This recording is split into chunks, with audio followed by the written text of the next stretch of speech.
Interesting English heteronyms from espressoenglish.net. Heteronyms are words with the same spelling but different pronunciations and different meanings. Here are two common examples. The word close with an S sound means near, not far. For example, my house is close to the bus station. The word close with a Z sound is a verb.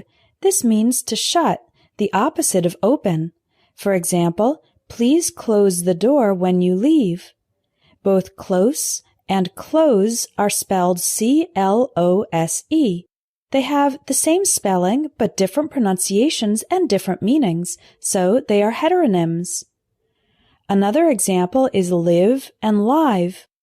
Live with the same I as in sit means to reside. For example, I live in an apartment in the city center.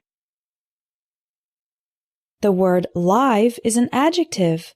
This means something that is happening at that moment in that place. For example, I was interviewed on live TV, or there's live music at the restaurant. So today I'm going to teach you 15 interesting heteronyms in the English language. The first one is alternate and alternate. Alternate means an alternative, the next option. For example, we have an alternate plan if this one doesn't work. Alternate, a verb, means to switch back and forth between two things. I alternated between hope and despair. Try to say the difference with me. Alternate. Alternate. The next one is attribute and attribute. Attribute is a noun, meaning a characteristic of something. For example, his intelligence is one of his best attributes. Attribute is a verb, meaning to give credit for something. For example, this famous saying is attributed to Benjamin Franklin. Attribute. Attribute. Our next heteronym is content and content.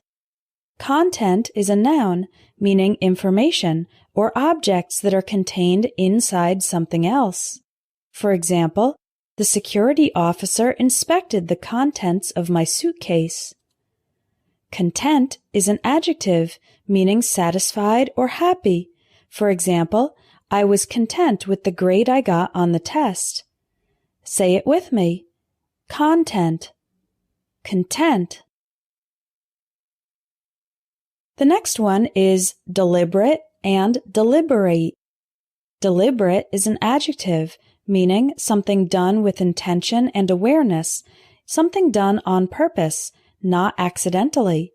For example, his comment wasn't a mistake, it was a deliberate insult.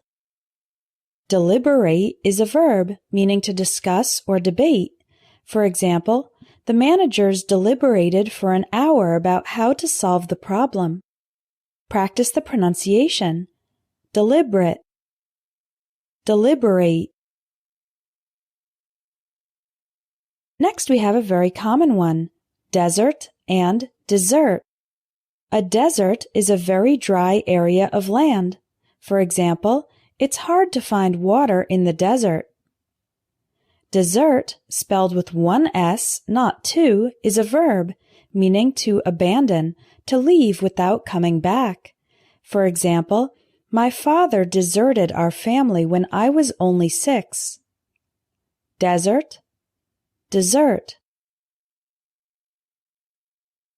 Next we have dove and dove. A dove is a type of bird. For example, I could hear the doves singing outside my window. Dove is a verb, meaning the past tense of dive. For example, she dove into the swimming pool. Dove. Dove. The word L-E-A-D can be pronounced lead or led. Lead is a verb, meaning to direct, show the way, be the leader. For example, the teacher will lead the students on an excursion. When L-E-A-D is pronounced lead, this refers to a type of metal. For example, these bullets are made of lead. Lead, lead. Our next one is minute and minute. A minute is a period of time, 60 seconds. For example, can I call you back in 10 minutes? The word minute is spelled the same way, but it's an adjective, meaning extremely small. For example, this isn't an exact replica. There are some minute differences. Minute, minute. Our next heteronym is moderate and moderate. Moderate is an adjective meaning in the middle, not extreme. For example, I'm looking for a hotel with a moderate price, not too expensive and not too cheap. Moderate is a verb meaning to make less extreme or to supervise or preside over. For example, the boss moderated a few of her strongly negative comments so as not to hurt the employee's feelings. This means she made her comments less extreme. Here's an example of moderate being used for supervision. The TV producer moderated the panel discussion among scholars of different perspectives. Moderate, moderate. Next, we have polish and polish. Polish means to make shiny or the substance used to make something shiny. For example, I polished the silver tea kettle. There's a can of furniture polish in the basement. Polish with a capital P is an adjective describing someone or something from Poland. Polish is also a noun referring to the language spoken there. For example, my grandparents are Polish. They immigrated to the U.S. in 1950. Polish, Polish. Next we have refuse and refuse. Refuse is a verb meaning to say no or to reject something. For example, he refused to discuss the topic, saying it was none of my business. Refuse is a noun meaning garbage or waste. For example, did you know that most households generate 500 pounds of refuse per year? Refuse, refuse. Our next heteronym is separate and separate. Separate is an adjective meaning apart or distinct. For example, there are separate bathrooms for men and women. Separate with 3 syllables is a verb referring to the action of setting things apart. For example, you should separate the white clothes from the colored clothes before washing them. Separate, separate.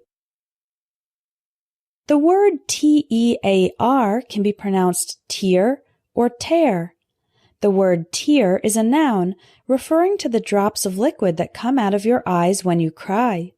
For example, a single tear trickled down her face. Tear is a verb meaning to pull into pieces by force or to rip. The past tense of tear is tore. For example, she's tearing the wrapping paper off the Christmas present. Tear, tear. Our next one is wind and wind. Wind means moving air. For example, my dog likes to put his head out the car window to feel the wind. Wind means to wrap something around something else. For example, the doctor started to wind the bandage around my finger. Wind, wind. And finally, we have wound and wound. Wound is the past tense of wind, meaning wrapped something around something else. For example, the doctor wound another bandage around my arm. Wound means an injury, especially one in which the skin is broken. For example, he sustained serious wounds in the explosion. If you'd like to increase your vocabulary and improve your fluency so that you can express yourself better in English, check out my Vocabulary Builder course. There are 30 lessons in each level, and there's a Level 1 and Level 2 for less experienced and more experienced English learners.